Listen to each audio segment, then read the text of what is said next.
TemaCast.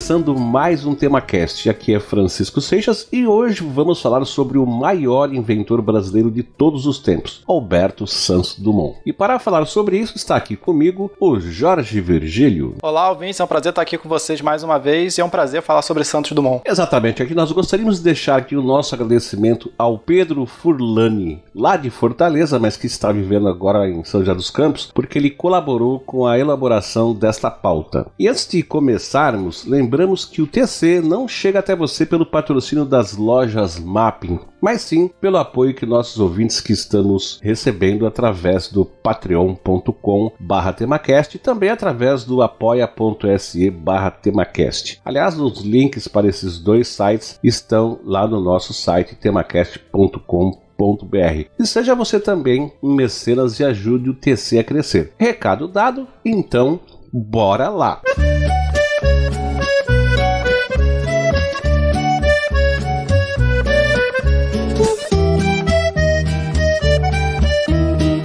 O ser humano é um observador nato. Desde os tempos mais remotos, ele observa a natureza e tenta compreender o que vê. Com o voo, não foi diferente, e desde tempos remotos foi uma ambição do homem voar como os pássaros. Um dos mais conhecidos mitos sobre a aviação é a história de Dédalo e Ícaro, contada por diversos autores da Antiguidade Clássica. Na versão mais conhecida, narrada no livro Metamorfoses, do poeta romano Ovídio, Dédalo é descrito como um grande inventor que, entre outras coisas, criou o labirinto que abrigava o famoso Minotauro da ilha de Creta. Minos, o rei de Creta, temendo que o segredo do labirinto fosse revelado por Dédalo, aprisionou o inventor e o seu filho Ícaro no alto de uma torre. Como Minos controlava todas as rotas terrestres e marítimas da ilha, Ícaro concebeu um plano audacioso para escapar do famigerado rei: construir com penas e cera 2 pares de asas, um para si e o outro para o seu filho, para que pudessem fugir pelo ar até a Sicília. No dia da fuga, Dédalo instruiu Ícaro a não voar muito alto ou muito baixo, de forma que a umidade e o calor não o fizessem cair. O filho, porém,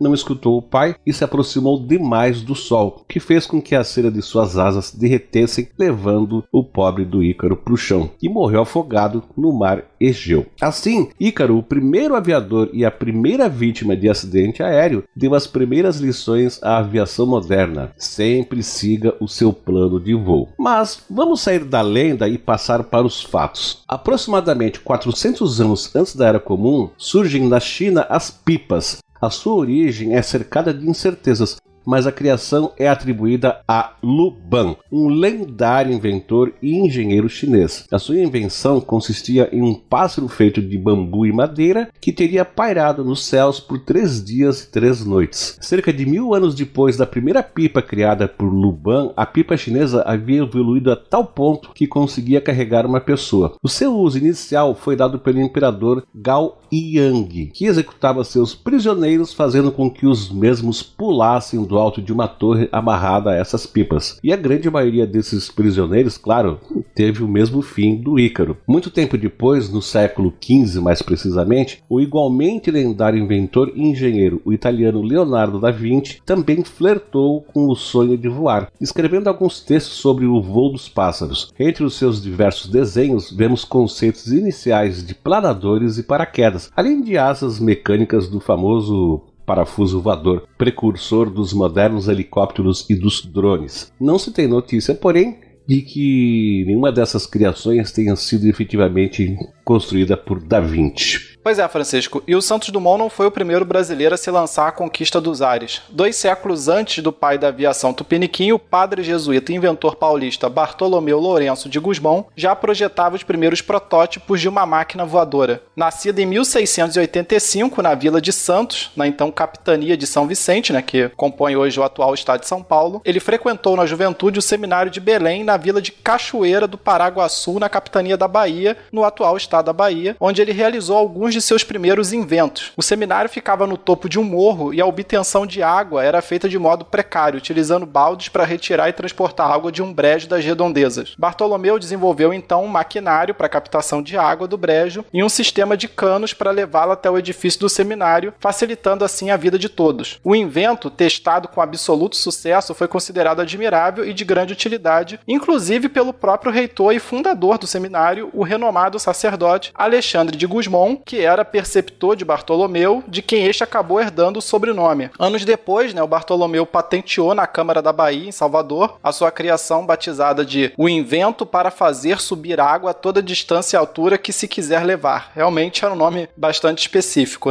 E essa patente ela foi expedida em 23 de março de 1707 pelo rei Dom João V. Foi essa a primeira patente de invenção ortogada a um luso brasileiro. Em 1709, ele pediu à corte portuguesa a patente de um instrumento para se andar pelo ar, sendo o percussor dos aerostatos, ou veículos mais leves que o ar. É neste ponto, que a história se torna um pouco nebulosa, É certo que Bartolomeu apresentou para a corte portuguesa, lá em Lisboa, pequenos balões de ar quente, não tripulados, e que ao menos um deles, teria feito um breve voo com sucesso. Contudo, para evitar que curiosos atrapalhassem o seu trabalho, o padre teria divulgado imagens falsas do seu projeto, com o intuito de levá-los a conclusões erradas sobre o que ele de fato estava fazendo. Essas imagens, falsas, elas acabaram ficando populares e elas mostravam uma espécie de barco com asas, que acabou ficando conhecido como passarola. Por ironia do destino, as falsas imagens da passarola se popularizaram e acabou tirando a credibilidade do projeto do padre Gusmão, visto que o projeto da passarola era visivelmente impraticável, Se você procurar aí na internet, você vai ver que não dá para fazer aquilo que estava no desenho voar. A sociedade portuguesa, então, ela acabou não dando tanta atenção ao projeto e ele acabou descontinuado. Bartolomeu morreu jovem, aos 38 anos, exilado na Espanha e perseguido pela Inquisição. Por curiosidade, o Bartolomeu de Gusmão é retratado como personagem no livro vencedor do Prêmio Nobel de Literatura, O Memorial do Convento de José Saramago. Mas olha só, 60 anos após a morte do padre brasileiro, os irmãos franceses Jacques Etienne e Joseph Montgolfier fizeram o primeiro voo tripulado de balão de ar quente. Filhos de um grande fabricante de papel na cidade de Annonay, os irmãos Montgolfier teriam observado o potencial do ar quente em elevar corpos sólidos nas fagulhas que saíam de uma lareira na fábrica da sua família. Segundo este relato, a inspiração veio quando Joseph jogou despropositadamente uma embalagem cônica de papel de pão doce na lareira e, surpreso, viu que ela subiu na chaminé sem sequer se queimar. Um outro relato, entretanto, dizia que Joseph havia tido a inspiração do balão ao ver a camisola de sua mulher levitar enquanto ela colocou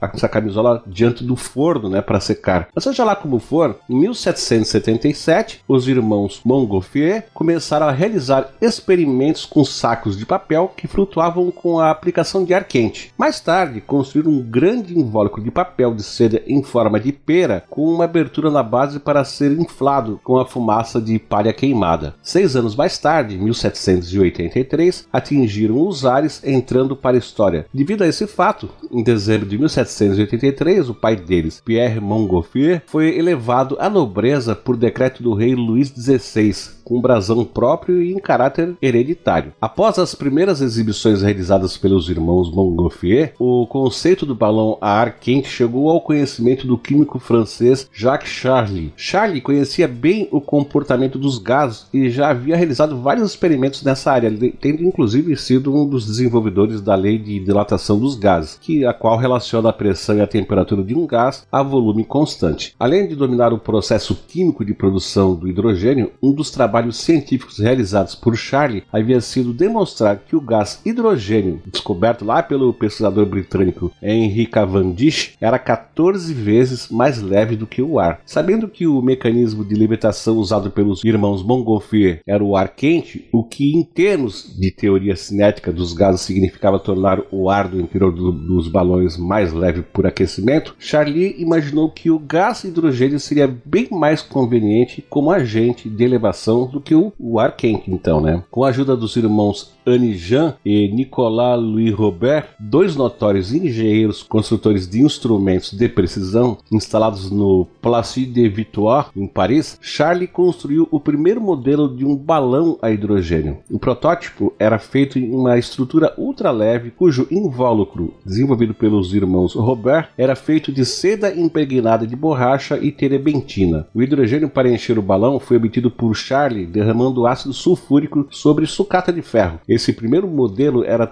não tripulado e tinha capacidade para carregar até 9 quilos. Ele ergueu o voo no Champ de Mars em 27 de agosto de 1783, tendo percorrido uma distância de aproximadamente 16 quilômetros. O balão foi parar na pequena vila de Gonesse, nos arredores da região parisiense. Aí é só que interessante, aterrorizados com aquele objeto voador não identificado, né, os camponeses de Gonesse atacaram o balão com facões e forquilhas por acharem que se tratava de algum tipo de monstro. Por curiosidade, uma das pessoas que estava nessa primeira exibição do balão de hidrogênio era ninguém menos do que Benjamin Franklin, então representante diplomático dos Estados Unidos lá na França. Olha aí, Francisco, parece até o caso do ET de Varginha aqui no Brasil.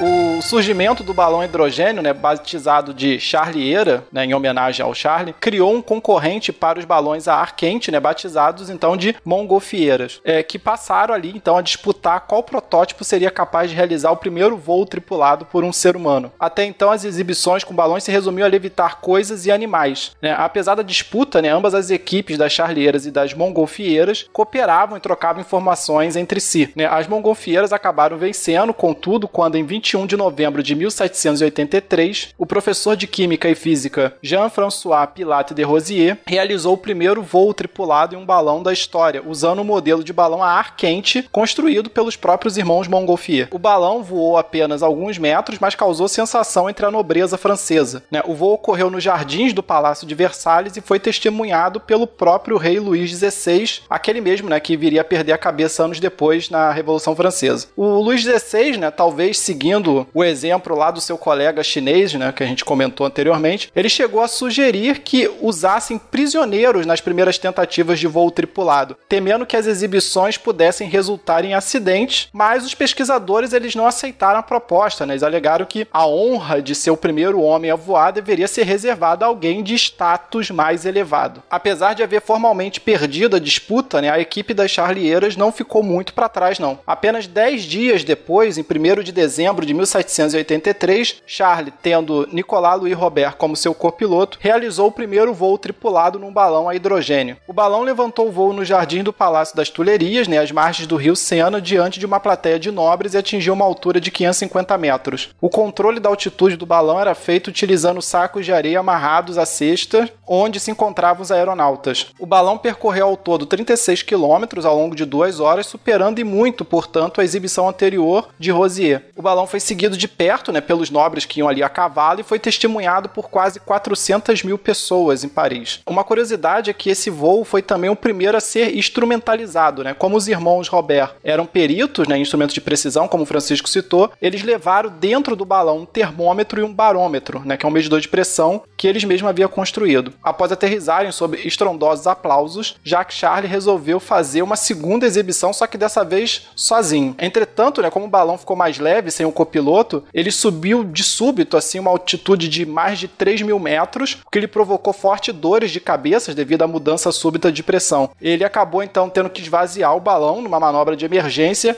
e conseguiu descer novamente em segurança, né? Contudo, né, essa foi a última vez que o Charles subiu a bordo de um balão, depois desse susto também. Enfim, as pesquisas subsequentes com o balão a hidrogênio seriam continuadas pelos Montgolfier e pelos Robert. Quanto ao Rosier, né, que foi o primeiro aeronauta do mundo, ele viria a morrer mais tarde ao tentar sobrevoar o Canal da Mancha em um balão. O balão utilizado, né, pelo Rosier nesse voo, conhecido como Rosieira, usava uma tecnologia híbrida que combinava ali os mecanismos das Charlieiras e das Montgolfieiras, tendo 2 câmaras separadas, uma para ar quente e outra para hidrogênio. O objetivo era reduzir o consumo de combustível, né, para permitir que o balão voasse por vários dias e até mesmo semanas. O balão do Rosier desinflou subitamente, né, quando ele sobrevoava Pas-de-Calais, levando à morte ele e o seu copiloto, que era o Pierre Roman. Contudo, esses modelos de balão híbridos acabaram se tornando padrão para voos de longa duração nos anos subsequentes. Como o hidrogênio é altamente inflamável, né, nos modelos mais modernos ele foi substituído pelo hélio, que é um gás quase tão leve quanto o hidrogênio, porém muito mais estável.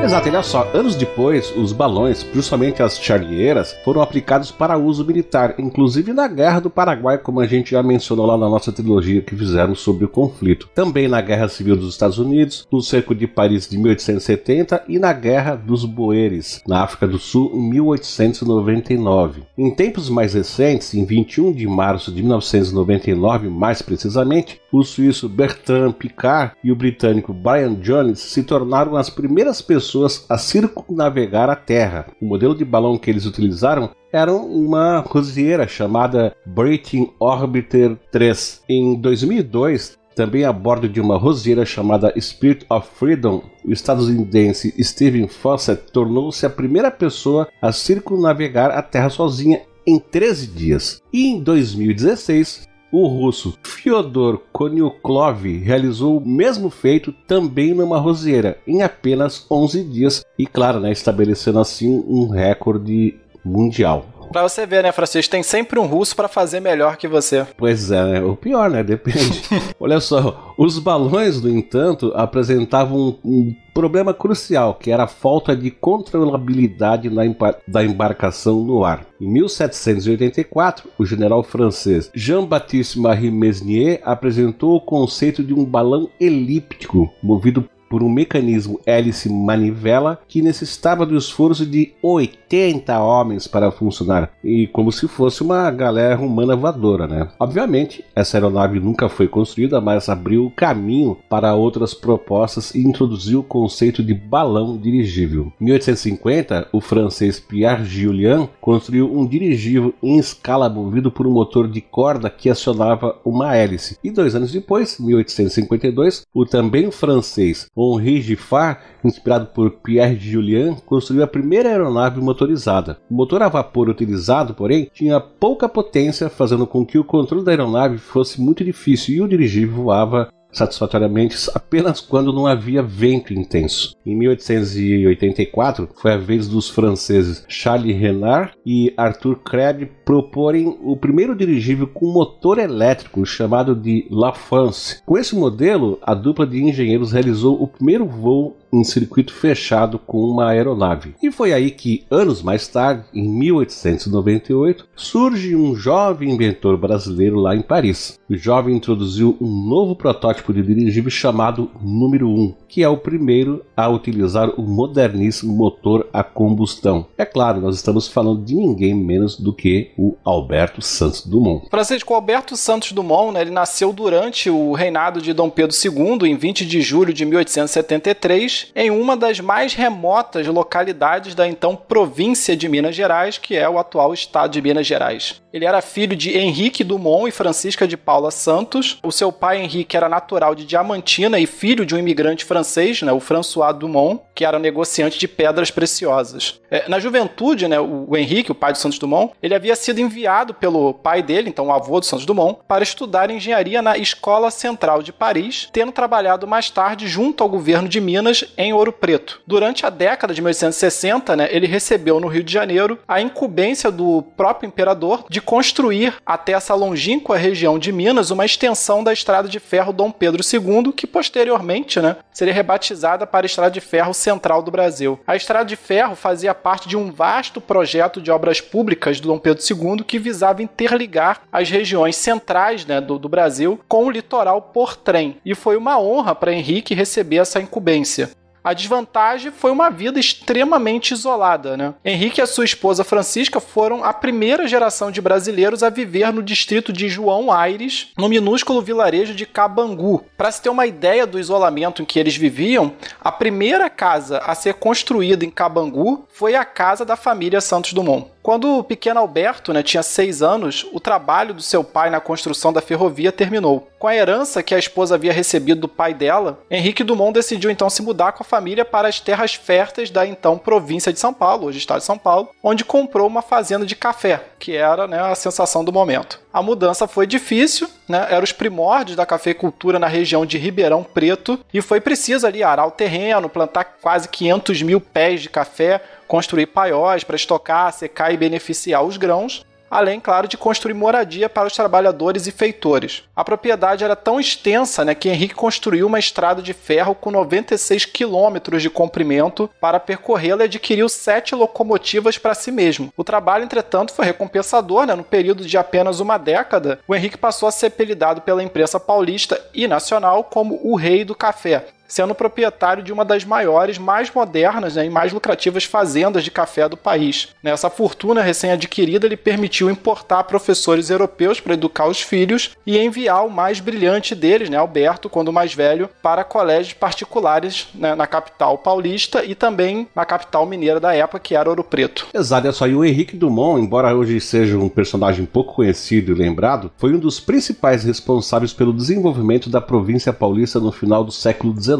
Como engenheiro, contribuiu enormemente para a mecanização das lavouras de café paulista, até então menos produtivas e subsidiárias das lavouras do interior do Rio de Janeiro, responsáveis na época por mais da metade da produção nacional, mas quase que inteiramente movida por trabalho escravo, né? Ao desenvolver inovações mecânicas que tornaram as lavouras paulistas menos dependentes da mão de obra escrava, Henrique contribuiu de forma vital para um surto de produtividade inigualável nas fazendas do interior de São Paulo, abrindo espaço para que superasse a produção fluminense já em 1883 e também para a futura industrialização do estado de São Paulo. Além disso, essas inovações mecânicas desenvolvidas pelo seu pai acabaram se convertendo em fonte de grande aprendizado para o Alberto Santos Dumont, que adquiriu grande parte de seus conhecimentos de engenharia nessa época. Na sua autobiografia intitulada O que eu vi, o que nós veremos, Santos Dumont descreve as fazendas do interior paulista da seguinte forma, abre aspas: os europeus imaginam as plantações brasileiras como pitorescas colônias primitivas perdidas na imensidão do sertão, não conhecendo melhor a carreta nem o carrinho de mão que a luz elétrica ou o telefone. Em verdade, há em certas regiões recuadas do interior colônias desta espécie. Atravessei algumas delas, mas não eram fazendas de café de São Paulo. Dificilmente se conceberia meio mais sugestivo para a imaginação de uma criança que sonha com invenções mecânicas. Acho que se desconhece em geral como é especializado o funcionamento de uma fazenda de café no Brasil. Fecha aspas. Em uma outra autobiografia dele chamada Meus Balões, escrita em 1904, Santos Dumont descreve com minúcias o processo de produção de café na fazenda da família em Ribeirão Preto, desde o momento em que os frutos são colhidos e entram nos vagões, até quando o subproduto é embarcado nos navios transatlânticos em Santos e no Rio de Janeiro. Pois é, e dos 8 filhos de Henrique, né, o Alberto ele era o 6º filho e o mais novo entre os meninos. Era também o que mais se interessava pela mecânica da produção do café. Ele conhecia cada etapa desse longo processo. Para se ter uma ideia, aos 7 anos, o pequeno Alberto Santos Dumont já dirigia as locomóveis, né, as máquinas a vapor sobre rodas utilizadas por seu pai para carregar os frutos vermelhos do café até a estrada de ferro. E aos 12 anos de idade apenas, né, ele persuadiu um maquinista da fazenda a deixá-lo guiar uma enorme locomotiva Baldwin que transportava um vagão cheio de grãos para a usina de beneficiamento. Quando o menino, né, Santos Dumont era o faz-tudo da casa. Consertava a máquina de costura da sua mãe, as pernas ou os braços das bonecas de suas irmãs quando caíam, né? E as rodas das bicicletas dos irmãos quando elas entortavam. Ele passava dias inteiros observando as máquinas da fazenda e aprendendo a consertá-las, já que as mesmas quebravam com muita frequência. Em Meus Balões, nessa autobiografia que o Francisco citou, ele fez o seguinte apontamento, abre aspas, as peneiras móveis com especialidade arriscam-se a se avariar a cada momento. Sua velocidade bastante grande, seu balanço horizontal muito rápido consumia uma quantidade enorme de energia motriz. Constantemente fazia-se necessário reparar as polias. E bem me recordo dos vãos esforços que empregávamos para remediar os defeitos mecânicos do sistema. Causava-me espécie que entre todas as máquinas da usina, só essas desastradas peneiras móveis não fossem rotativas. Não eram rotativas e eram defeituosas. creio que foi este pequeno fato que desde cedo me pôs na prevenção contra todos os processos mecânicos de agitação e me predispôs a favor do movimento rotatório de mais fácil governo e mais prático, fecha aspas. Essa preferência por motores rotativos viria a ser de grande valia a Santos Dumont na construção de suas máquinas voadoras anos depois. No isolamento dos cafezais em Ribeirão Preto, Santos Dumont estendia sua imaginação para outros mundos através da leitura. Seu pai possuía uma grande biblioteca com muitos livros e manuais técnicos em português, francês e inglês. Lia muito e até altas horas da noite. Embora Henrique apreciasse a fascinação do filho mais novo por tecnologia, ele não compreendia por que Alberto não se interessava, como seus irmãos, por outras coisas de menino, tais como passeios a cavalo e caçadas. Tampouco entendia o fascínio do filho pelos livros de ficção científica, por considerarem um pouco alienantes. Pragmático, Henrique Dumont não acreditava em nada que não fosse estritamente racional. Achava que o pequeno Alberto tinha herdado essa tendência à crendice da esposa, de quem Henrique costumava zombar pela profunda religiosidade. Aos 10 anos, Santos Dumont já havia lido todos os livros de Júlio Verne e acreditava piamente, devido a essas leituras, que as máquinas voadoras já eram de uso comum na Europa e que por lá as pessoas se visitavam e saíam a passeio em balões a motor que obedeciam à ação do leme. E não acreditava, quando o pai e os irmãos tentavam lhe convencer do contrário, chegando mesmo a irritar-se com eles por causa disso.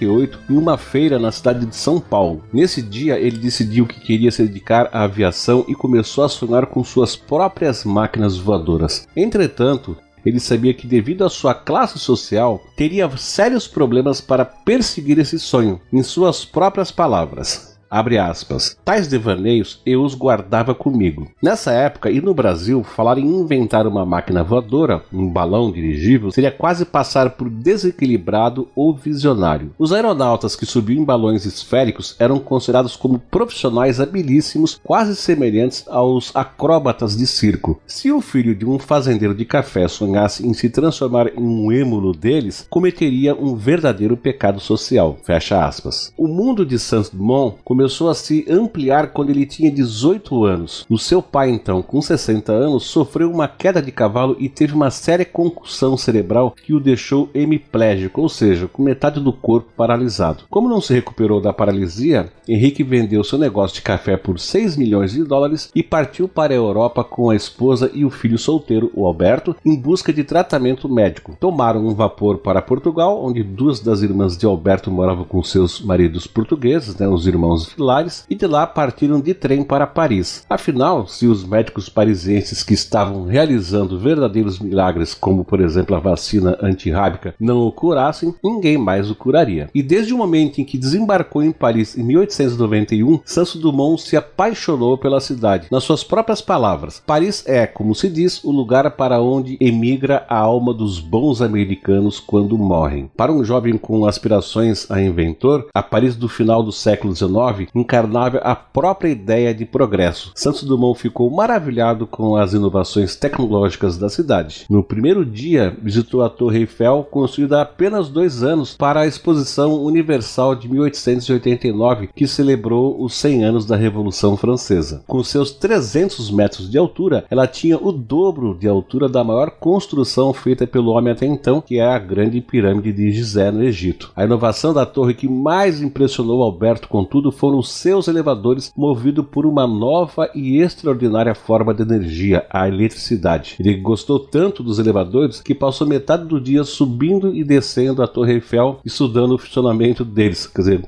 tipo guri pentelhão mesmo, né? Super interessado nos elevadores. Pois é. E não era só ele não, Francisco. O pai do Alberto, ele compartilhava, do deslumbramento do filho. Quando havia estudado em Paris, 40 anos antes, a profissão de engenheiro, ela não tinha muita notoriedade. Agora, com as enormes e graciosas pontes metálicas, feitas para estender o sistema ferroviário europeu ao longo dos rios e desfiladeiros, os engenheiros eram os profissionais do momento, superando em prestígio os arquitetos. O próprio Gustave Eiffel, que foi o idealizador da Torre Eiffel, Eiffel, ele era um notório construtor de pontes e havia sido escolhido para construir a obra principal da Feira Mundial por ser engenheiro e não arquiteto. Essa supervalorização da engenharia, né, nesse período ficou patente na fala do príncipe Alberto da Grã-Bretanha, que ao contemplar a Torre Eiffel em 1889, fez a seguinte observação, abre aspas: se quisermos um trabalho diferente e o encomendarmos a um arquiteto, ele hesita, discute, preocupa-se com ninharinhas, mas peça a um engenheiro e ele o executará. Fecha aspas. No mundo que agora se movia na velocidade do trem, a eficiência da engenharia, né, era preferível às vãs filosofias, né, aqui entre aspas, da arquitetura. Santos Dumont, ele então se sentia em casa em meio a tantos adeptos dos avanços tecnológicos, né, ali em Paris. Entretanto, né, para sua surpresa e desapontamento, o céu não era pontilhado de versões reais das máquinas aladas de Júlio Verne. Santos Dumont estava a par, né, de todas as inovações que haviam surgido desde o voo pioneiro dos irmãos Montgolfier e não entendia o porquê das aeronaves ainda não serem parte do dia a dia. No final do século XIX, os balões circulavam normalmente no céu de Paris, mas não eram verdadeiras aeronaves. Sem a força de um motor, esses grandes globos flutuantes vagavam à mercê do vento e eram usados em exibições de artistas de rua, em propagandas de comerciantes locais e para passeios de quem se dispusesse a pagar ali a quantia exorbitante cobrada pelos balonistas. E foi de um desses balonistas que Santos Dumont ouviu que era comum que ventos imprevistos levassem os balões com os clientes dentro para alguma cidadezinha ali vizinha, né, causando normalmente alvoroço entre os camponeses. Sempre que viam um balão, né, os camponeses franceses atacavam ferozmente com paus, denunciando aquilo como obra do diabo. Esses ataques punham em risco, né, a vida dos balonistas e de seus clientes. Temendo que alguém acabasse morto, né, veja só, o governo francês se viu obrigado a distribuir panfletos por toda a região rural, explicando à população que esses balões não eram seres voadores movidos pelas forças do mal. Pois é, né? Mas olha só, para Santos Dumont, entretanto, esse problema poderia ser resolvido de uma forma melhor. Para convencer o mundo que o céu não era um lugar proibido para o homem, era preciso trazer controlabilidade e manobrabilidade aos balões. Assim, Santos Dumont decidiu que seria a sua missão desenhar um balão que fosse dirigível e resistente aos ventos, evitando que alguém acabasse sendo levado inadvertidamente às terras estranhas, né? Pouco tempo depois, Santos Dumont visitou com seu pai o Palácio da Indústria, que é um amplo edifício de ferro e vidro, onde novas tecnologias do mundo inteiro eram expostas, como equipamentos de mineração, teares movidos a vapor, o primeiro automóvel com motor a gás patenteado por Carl Benz e a amostra de fonógrafos e luzes elétricas de Thomas Edison, entre outras invenções. Nesse palácio, né, que foi construído para a Feira Mundial e que havia se tornado uma atração permanente da cidade, o que mais chamou a atenção de Santos Dumont foi o motor de combustão interna. Ele ficou deslumbrado ao ver que uma máquina muito menor que um motor a vapor e tão leve pudesse ser tão potente. Gostou tanto que comprou um dos 2 carros fabricados pela Peugeot naquele ano de 1891. Pouco tempo depois, quando seu pai constatou que nem a moderna medicina parisiense poderia lhe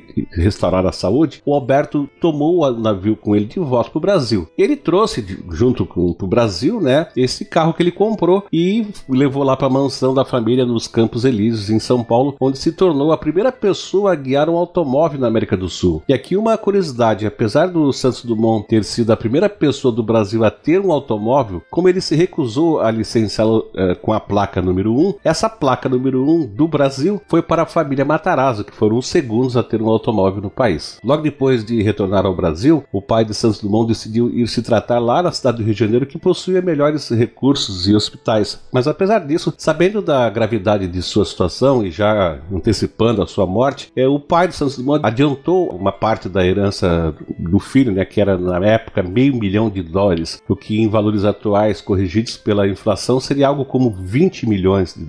O Henrique aconselhou ao filho que retornasse a Paris e que completasse os seus estudos. Os dois haviam conversado longamente sobre qual universidade seria mais adequada para Alberto. Como Alberto tinha pavor de ter que responder perguntas em público e ser chamado no quadro, seu pai concluiu que seria melhor que ele contratasse um professor particular ao invés de se matricular numa instituição convencional. Aí o Alberto chegou em Paris em julho de 1892 e um mês depois, em agosto, recebeu a notícia do falecimento do pai. A partir daí, ele passaria a alimentar várias superstições ligadas ao mês de agosto e ao número 8 em geral.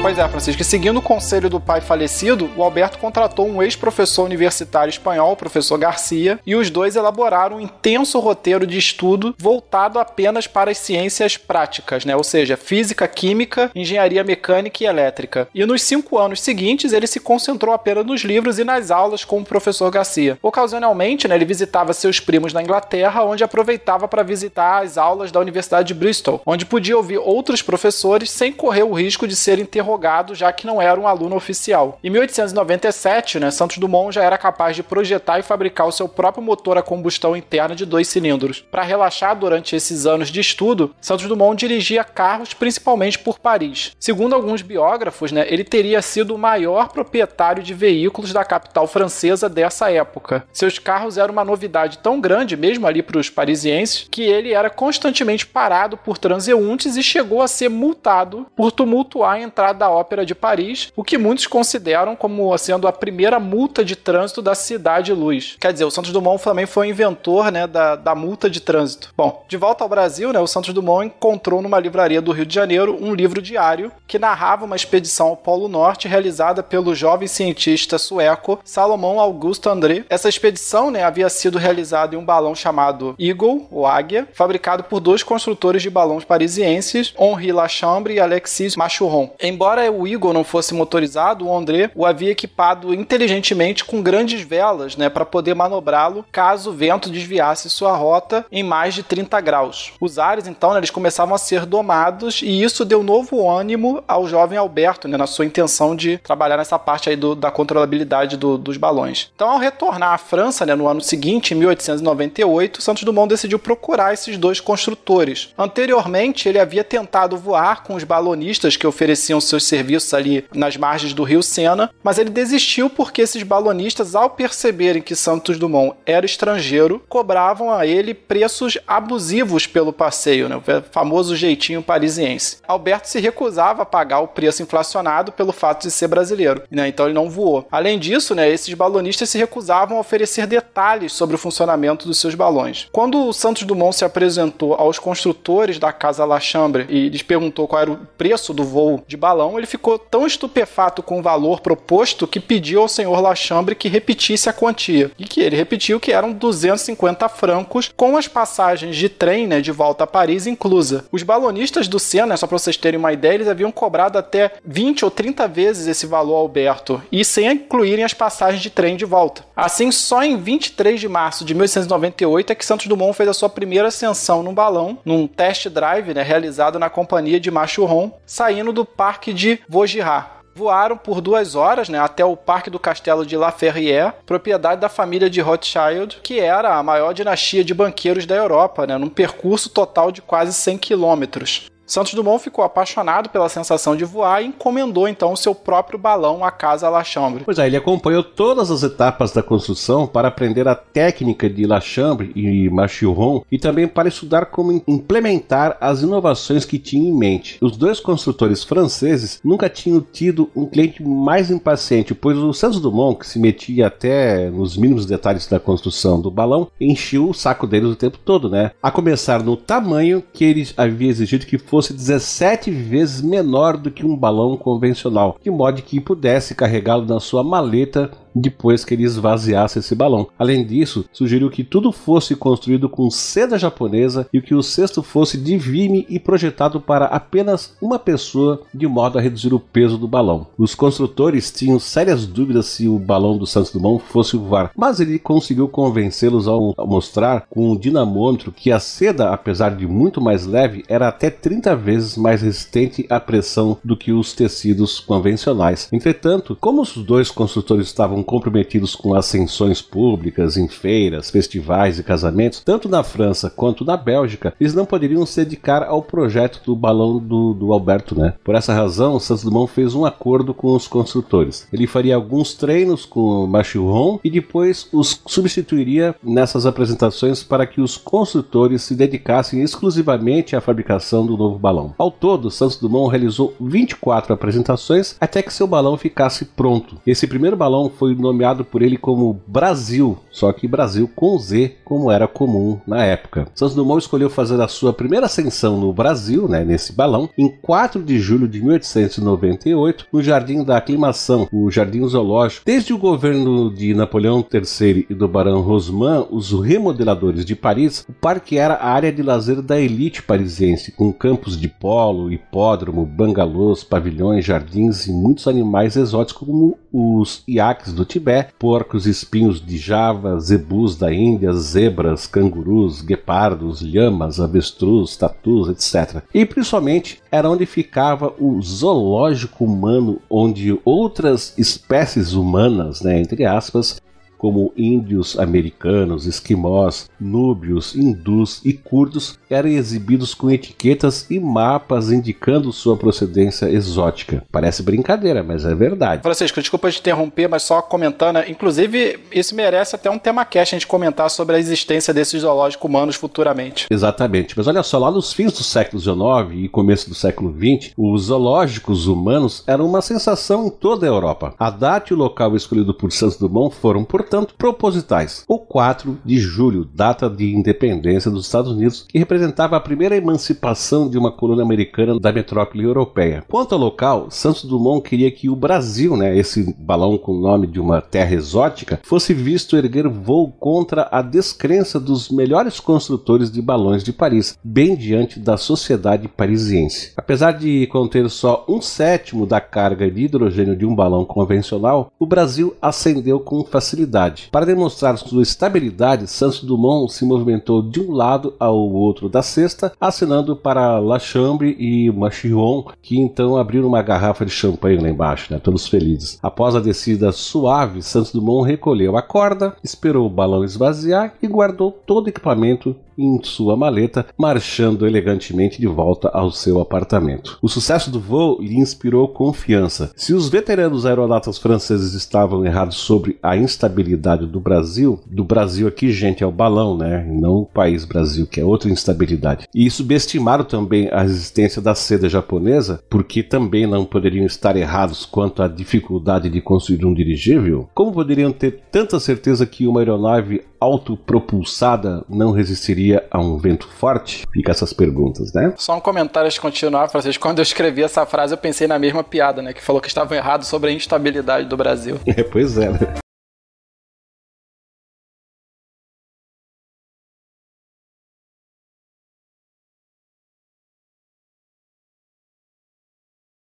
O Santos Dumont, ele sabia que o governo francês havia patrocinado os esforços de Renault e de Krebs, para construir dirigíveis com motores elétricos lá nos anos de 1880, mas que ele havia abandonado o projeto sem sucesso após ter empregado milhões de francos. O principal problema desses primeiros dirigíveis havia sido o peso significativo do motor elétrico. Certo dia, quando passeava por Paris, Santos Dumont viu um triciclo movido por um pequeno motor de um único cilindro, um motor à explosão no caso, e teve a ideia improvável de usar motores a gasolina em aeronaves. Era uma escolha estranha, porque além de serem barulhentos e mal cheirosos, eles eram menos estáveis que os motores elétricos, aumentando e diminuindo de velocidade a seu bel prazer. Nessa época eles não eram, os motores, a combustão interna não tinha um controle muito bom. Contudo, possuíam uma virtude essencial à aeronáutica: eles eram muito mais leves, principalmente por não dependerem das dispendiosas e pesadíssimas baterias, que aliás é o que limita todo tipo de motor elétrico, normalmente é a bateria. Como um motor de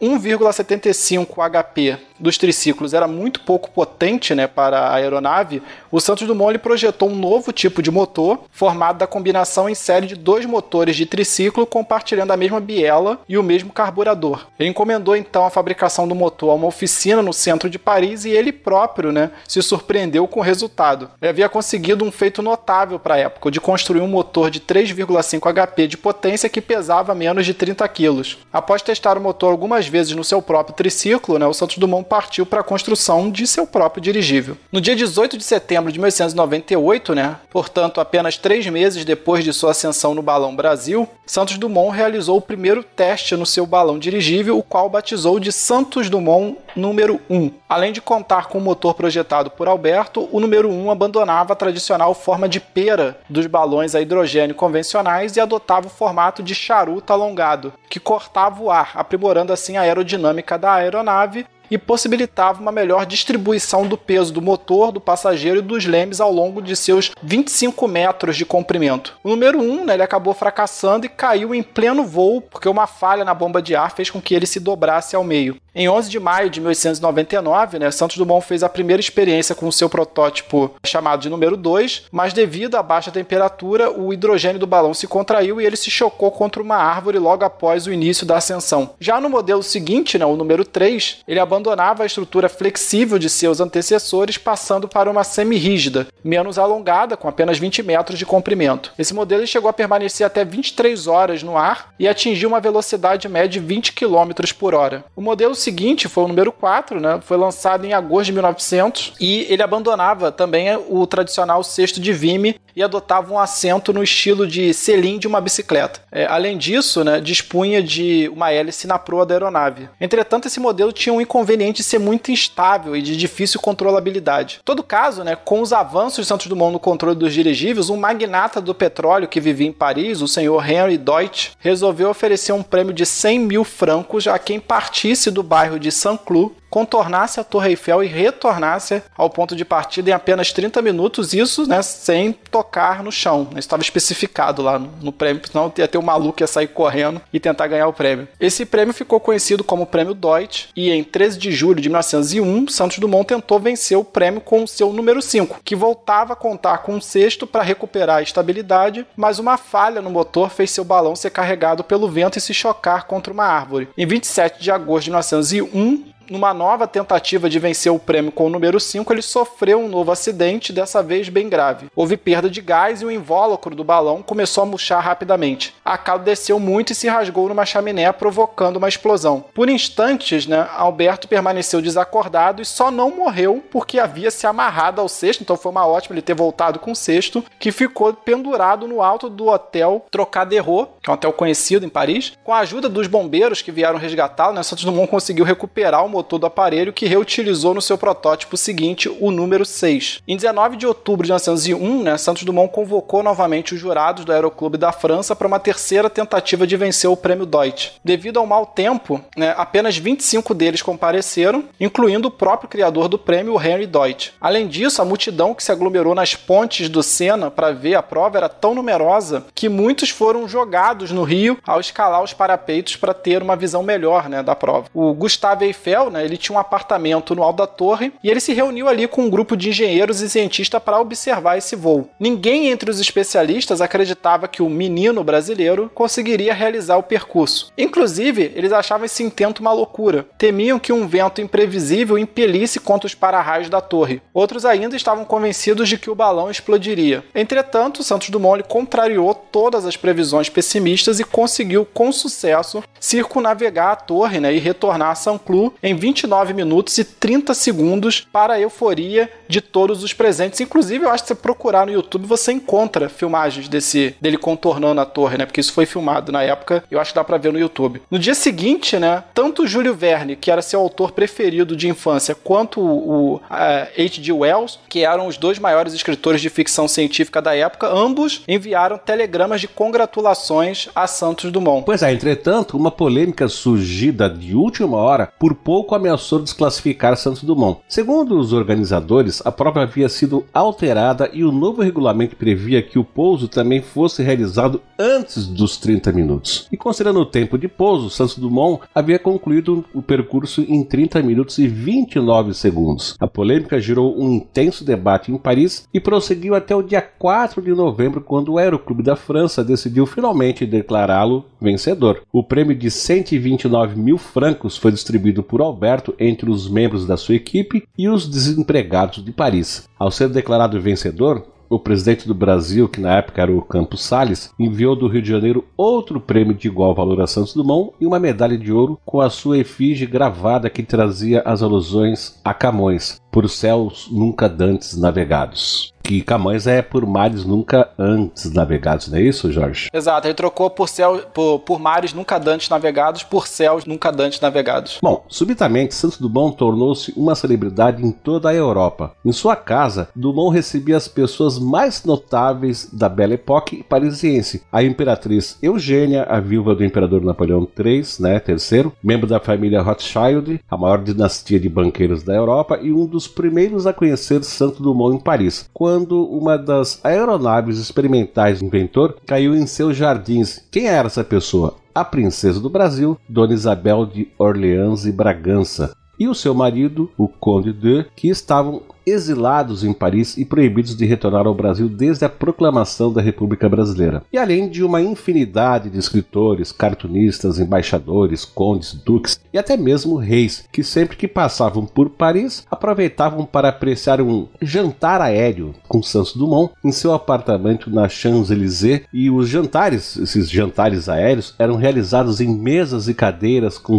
os pés anormalmente longos, feitos pelo próprio Santos Dumont, que havia aprendido marcenaria com os empregados da fazenda do pai. O objetivo de tais jantares era dar aos convivas a sensação de jantar numa máquina voadora. Em 1902, o príncipe de Mônaco, Alberto I, convidou Santos Dumont para que continuasse suas experiências no Principado, onde lhe seria oferecido um novo hangar na praia de La Condamine e o que mais ele julgasse necessário. Em 1902, Dumont iniciou a construção do número 7 em Mônaco. Projetado para ser mais rápido que seus antecessores, o número 7 era movido por um motor Clément de 70 cavalos que acionava duas hélices de 5 metros de diâmetro, uma na proa e outra na ré, na traseira, e alcançava até 80 km por hora. E embora o número 7 tenha sido construído para corridas, ele acabaria não participando de nenhuma. Em junho de 1904, Santos Dumont foi aos Estados Unidos para participar da corrida de dirigíveis na feira de St. Louis. Ele sofreu uma ação criminosa de sabotadores que destruíram o invólucro do número 7, que o inutilizou para sempre. Uma curiosidade sobre o número 7, por ser um modelo de corrida,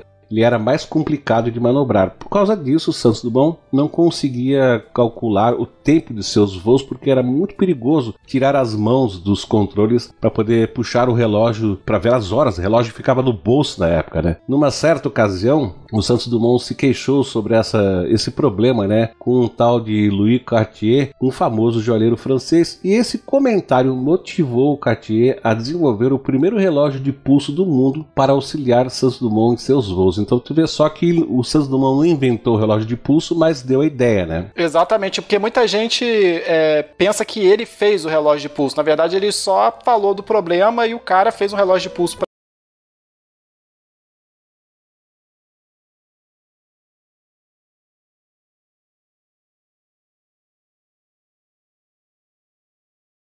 Do número 8. Bom, gente, o número 8 nunca existiu.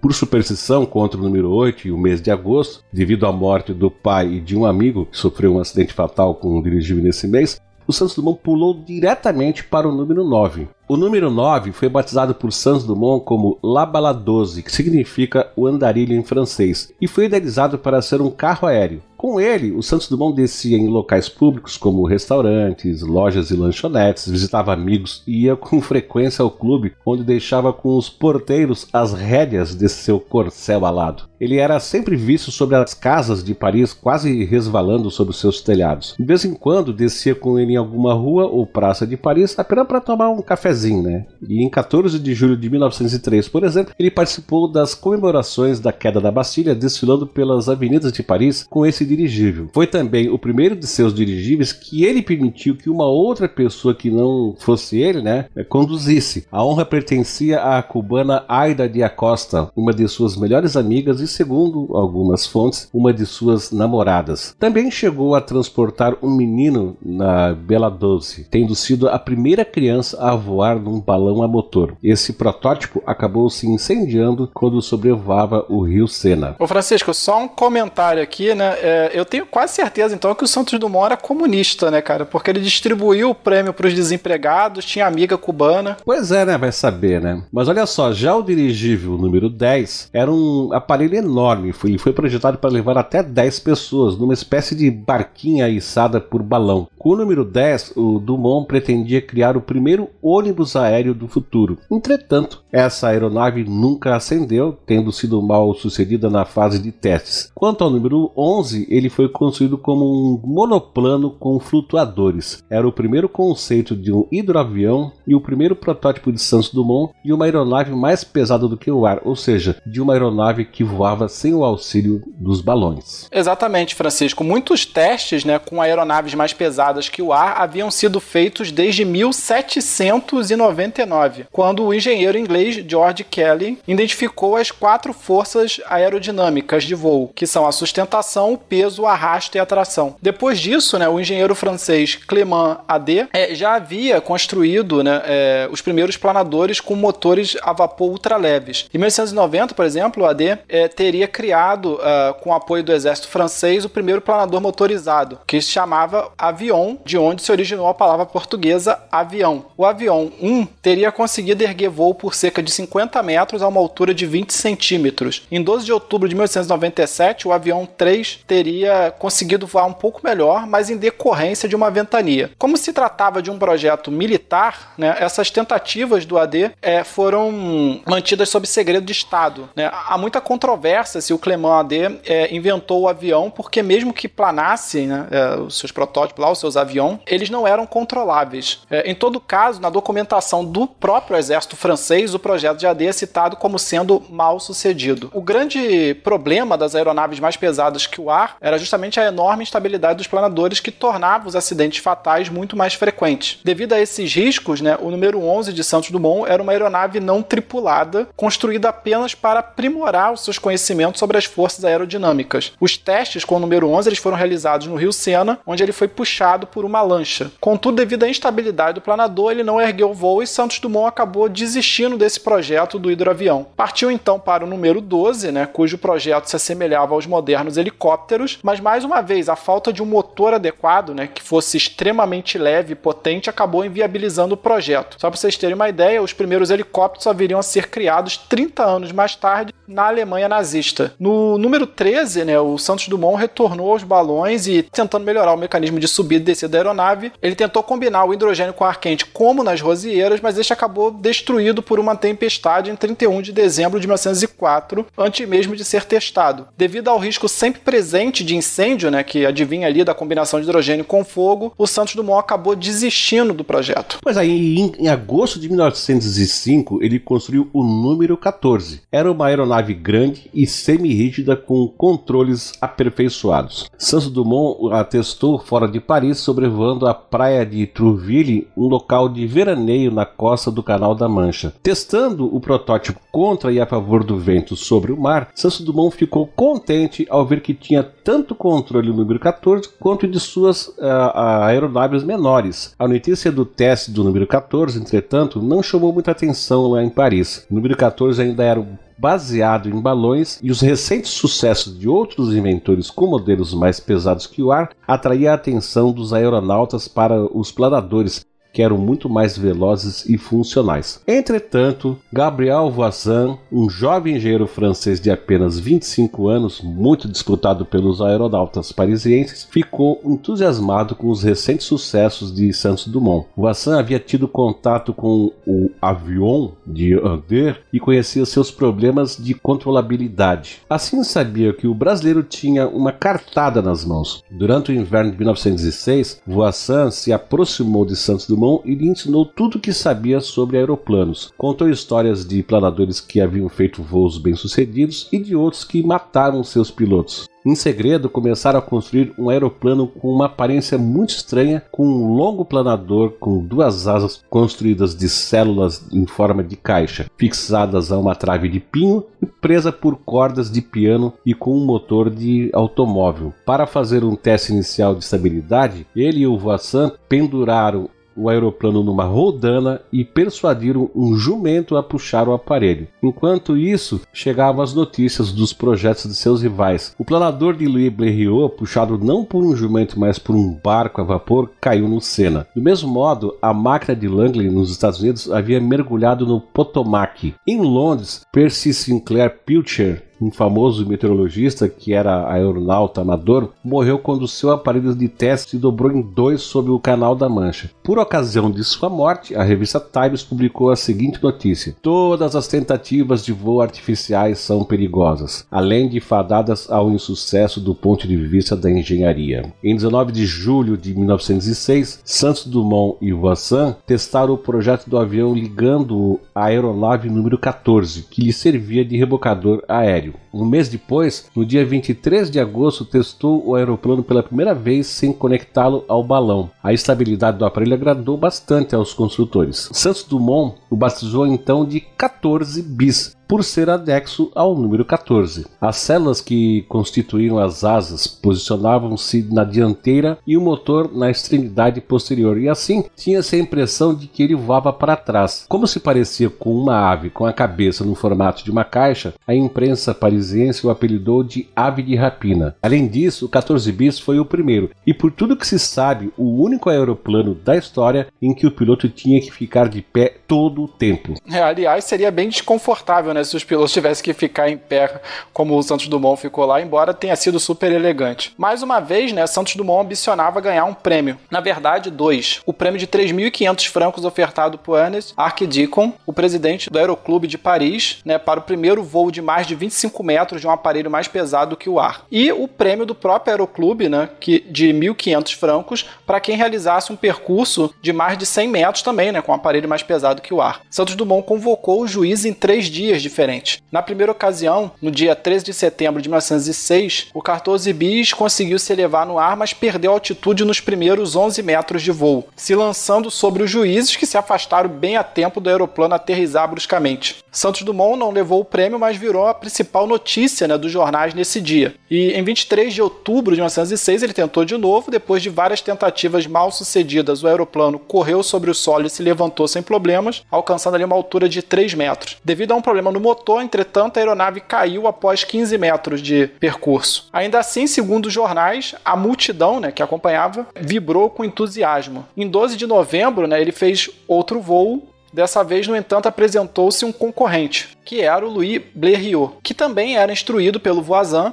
Os juízes do Aeroclube chegaram a temer que houvesse uma confusão, né, caso Santos Dumont acusasse o Voisin de traição. Mas Santos Dumont não tinha nenhuma ambição financeira em relação ao avião e recebeu muito bem o concorrente, chegando a auxiliá-lo e a oferecer a ele a oportunidade de se apresentar em primeiro lugar. Depois de umas poucas tentativas mal sucedidas, o Blériot acabou desistindo sem sucesso. Ao entardecer, Santos Dumont subiu novamente na ave de rapina e partiu contra o vento. Os espectadores, né, estavam tão excitados que correram para frente do aparelho que se aproximava, assustando o Santos Dumont, que temeu causar um acidente. Apesar da entusiástica descrição dos jornais, né, que diziam que o 14 bis havia ganhado altitude todo o tempo, ele atingiu no máximo 5 metros de altura. Contudo, né, em seus 21 minutos e 2 segundos de voo, ele havia percorrido 220 metros, consagrando Santos Dumont como vencedor dos 2 prêmios, né, que ele estava pleiteando. A multidão cercou o 14 bis e levantou um irritado Santos Dumont no ar, né? Ele estava irritado porque o voo não tinha sido mais longo devido à imprudência da plateia que o observava, e a plateia nem se importou e o carregou durante muitas horas pelas ruas de Paris. No dia seguinte, os jornais do mundo inteiro estampavam a notícia: Santos Dumont, o conquistador do ar. No período de apenas um ano, 7 outros aeronautas inspirados pelos seus feitos realizaram novos voos na Europa. Santos Dumont realizava o seu sonho de infância, né, aquele lá das tardes ensolaradas da fazenda de Ribeirão Preto, e provava que, tal como os pássaros e os anjos, o homem também podia voar. Mas olha só, Santos Dumont tinha uma visão romântica na qual todas as pessoas do mundo possuiriam seus próprios baladozes e assim seriam livres como pássaros para viajar a qualquer lugar que quisessem e quando tivessem vontade. Por isso, ele não acreditava em patentes e divulgava abertamente os projetos de seus dirigíveis. Ele via as aeronaves como carruagens da paz, que conectariam culturas diferentes para que os povos se conhecessem e reduzissem assim suas hostilidades. Hoje em dia, essa visão parece ingênua, porém seu otimismo não era incomum nos meios científicos na virada do século, quando novidades como a luz elétrica, o automóvel e o telefone transformaram de modo radical a sociedade. Essa visão luminosa da tecnologia só seria destruída alguns anos mais tarde, em 1914, com a Primeira Guerra Mundial. E aqui eu queria fazer um parênteses assim, tem que considerar que nós estávamos naquela época, né, na Belle Époque, né, onde explodia invenções e realmente o povo estava assim muito eufórico. Tanto que esse sonho da Belle Époque foi acabar justamente com a eclosão da Primeira Guerra Mundial em 1914. Nesse período, né, havia um entusiasmo muito grande em relação ao progresso, né? Havia a ideia de que a humanidade cada vez mais estaria vivendo melhor e que todo o problema de fome, de pobreza, de subdesenvolvimento se resolveria em poucos anos. A gente estava caminhando por um prazo, por uma utopia que seria dali a muito pouco tempo. Por isso, né, essa visão romântica ela não era tão deslocada no período que ele estava vivendo. Mas vamos adiante. Bom, o aspecto recreativo dessas competições tinha como objetivo disfarçar o seu risco, tá? Mais de 200 homens, muitos deles pais de família, grandes engenheiros e inventores da sua época, morreram em acidentes antes do sucesso do Santos Dumont. Os pioneiros da aeronáutica não possuíam as técnicas modernas de simulação computacional para construir uma aeronave com segurança. A única maneira de provar que poderiam voar era fazendo seus arriscados experimentos na prática. O Santos Dumont conhecia os riscos da aviação e, embora falasse com os amigos que voar era o maior prazer de sua vida, ele não teria se exposto tanto ao perigo se não fosse por uma meta mais ambiciosa: a invenção de uma tecnologia que revolucionaria os meios de transporte e promoveria a paz mundial. Nesse particular, a motivação dos irmãos Wright em desenvolver o avião era bem diferente. Ao contrário de Santos Dumont, que sempre fora o filho milionário de um barão do café e um bom vivant, os irmãos estadunidenses eram de classe média, donos de uma loja de vendas e reparos de bicicletas. Eles não eram idealistas, nem sonhavam em reunir pessoas distantes umas das outras. Eles pretendiam apenas explorar comercialmente a tecnologia, e quando o governo dos Estados Unidos, por exemplo, se recusou a financiá-los, eles não tiveram o menor escrúpulo em se aproximar de militares estrangeiros. Mas nenhuma novidade até aí, né, Jorge? Americano sendo americano, né? Com certeza não, mas só um comentário, já que você me deu a palavra. Quando a gente vê que mais de 200 pessoas morreram fazendo esses primeiros testes do avião e desenvolvendo a tecnologia, fora os outros que não morreram, fica até ridículo você falar a ideia de que houve um inventor do avião, o inventor do avião, né? A gente vê que na verdade foi um processo que muitas pessoas participaram e contribuíram. Exato, mas eu prefiro achar que quem inventou um avião dirigível foi o Santos Dumont.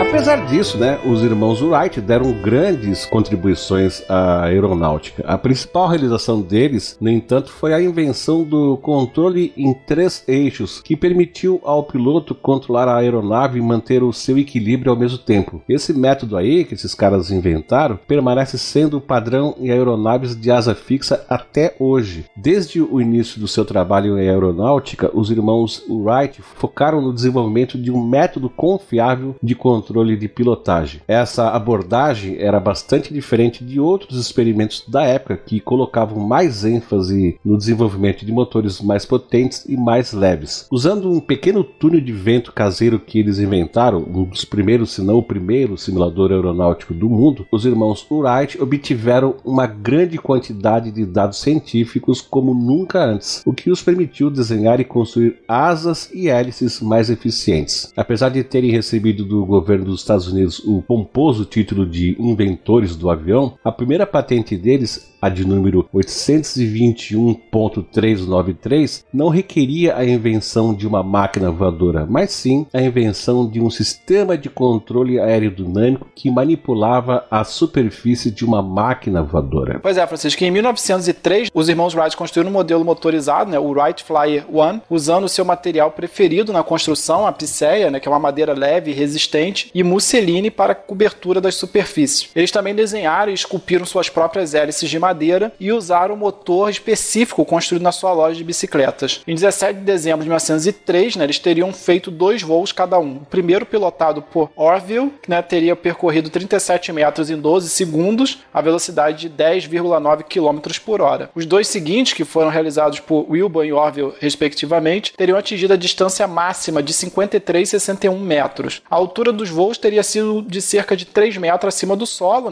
E a gente sabe que eles usaram lá um trilho para se catapultar para cima. E 5 pessoas testemunharam esses voos. Foram elas: Ada Etheridge, John Daniels, que tirou a famosa foto do First Flight, usando a câmera pré-posicionada de Orville, Will Dow, W.C. Brinkley e Johnny Moore. Após a consagração de Santos Dumont, os irmãos Wright foram para a França e fizeram exibições públicas de seus inventos. O Santos Dumont chegou a conhecê-los, e menciona nas suas memórias que, pela perícia que eles apresentavam, eles provavelmente haviam fazendo aquilo há algum tempo, Então, mas fica difícil a gente saber se esse voo realmente foi um voo. E aí também entra a questão se dá para considerar como sendo um avião uma coisa que foi jogada para cima, ainda que ela planasse. Às vésperas, da Primeira Guerra Mundial, quando era evidente, que o avião poderia ser usado como uma arma de destruição em massa, o Santos Dumont foi o primeiro aeronauta do mundo, a se manifestar publicamente contra a militarização das aeronaves. Contudo, o Orville Wright, ele não se juntou a esse apelo. Nessa época, o seu irmão Wilbur Wright já havia falecido. Visto que os militares tinham se tornado os principais patrocinadores dos aeronautas, o Orville Wright, que tinha intenções comerciais nisso, ele não ia fazer um manifesto contra a militarização das aeronaves. Bom, o Santos Dumont, ele foi talvez o homem mais prestigiado de Paris nos primeiros anos do século XX. Sua imagem elegante era estampada em caixas de charuto, caixa de foco e aparelho de jantar. Às vezes a gente não tem muito essa noção, A gente pensa que o Santos Dumont é importante só por causa do voo do 14 bis, mas ele já era uma celebridade antes disso. Desenhistas de moda, por exemplo, fizeram negócios prósperos com réplicas do seu chapéu Panamá e com seus colarinhos altos e duros dos quais ele tanto gostava. Fabricantes de brinquedos, não conseguiam produzir quantidades suficientes de modelos de seus balões, para as crianças parisienses. Até mesmo os confeiteiros franceses o homenageavam com bolos em forma de charuto decorados com as cores da bandeira brasileira. Ele era famoso em ambos os lados do Atlântico. Em 1901, por exemplo, você vê bem antes do voo do 14 bis, a revista Times publicou uma matéria que dizia, abre aspas, quando os nomes daqueles que ocuparam posições de destaque no mundo forem esquecidos, um nome permanecerá em nossa memória, o de Alberto Santos Dumont, fecha aspas. Hoje, o seu nome quase não é lembrado fora do Brasil, onde possui uma cidade, um aeroporto e diversas ruas com seu nome, além de ter, ironicamente, o título honorário de Marechal do Ar, concedido pela Força Aérea Brasileira, título que ele provavelmente teria se recusado a receber, caso ele fosse vivo. No livro Asas da Loucura, do escritor Paul Hoffman, ele faz o seguinte comentário sobre o Santos Dumont, abre aspas, muitos meninos sonharam em ter uma máquina de voar, uma espécie de carro alado que pudesse decolar e pousar em qualquer lugar sem precisar de uma pista de pouso. No século XXI, ninguém realizou esse sonho. Uma pequena elite corporativa utiliza helicópteros para ir ao trabalho, voando entre locais de pouso seguros e os telhados dos escritórios. Mas mesmo um poderoso industrial cosmopolita não pode voar até seu restaurante favorito, ao teatro ou a uma loja. Um único homem na história usufruiu essa liberdade. Seu nome foi Alberto Santos Dumont e seu corcel aéreo era um balão dirigível, fecha aspas. Após o voo do 14 bis, Santos Dumont fez outros protótipos de aeronave, das quais as que mais se destacaram foram as número 20 e 21, chamadas de Demoiselle, e que foram também os primeiros aviões a serem construídos em série. O Santos Dumont doou esse projeto ao governo francês para que eles utilizassem para prestar socorro médico às pessoas.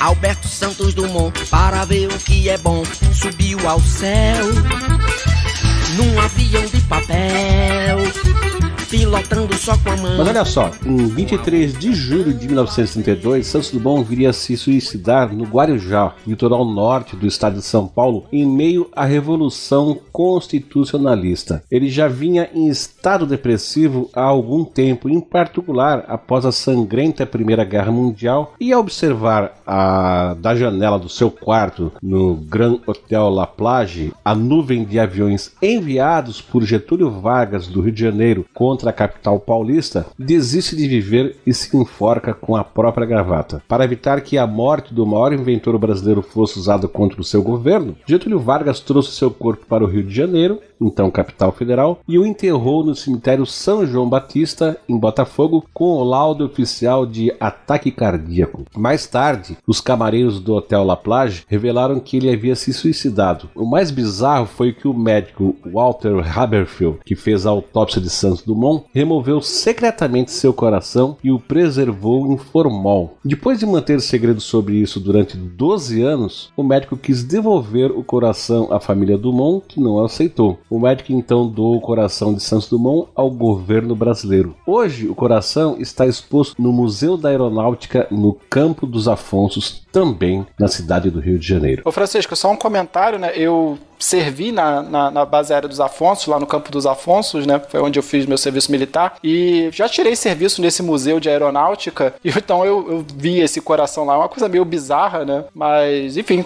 fica aí a curiosidade. Quem quiser, quando estiver aqui na cidade do Rio, pode visitar o coração do Santos Dumont. Também tem réplica lá do 14 bis, para quem tiver curiosidade. Exatamente. Olha só, pessoal. Esse aqui foi o nosso episódio onde falamos a respeito, principalmente do Santos Dumont. Esperamos que vocês tenham gostado. Mas antes da gente dar o tchauzinho, eu queria perguntar para o Jorge se ele tem alguma recomendação a fazer a respeito desse assunto. Tem, Jorge? Tenho, Francisco. Para fazer esse episódio, me baseei muito no livro Asas da Loucura, escrito pelo Paul Hoffman. É um livro...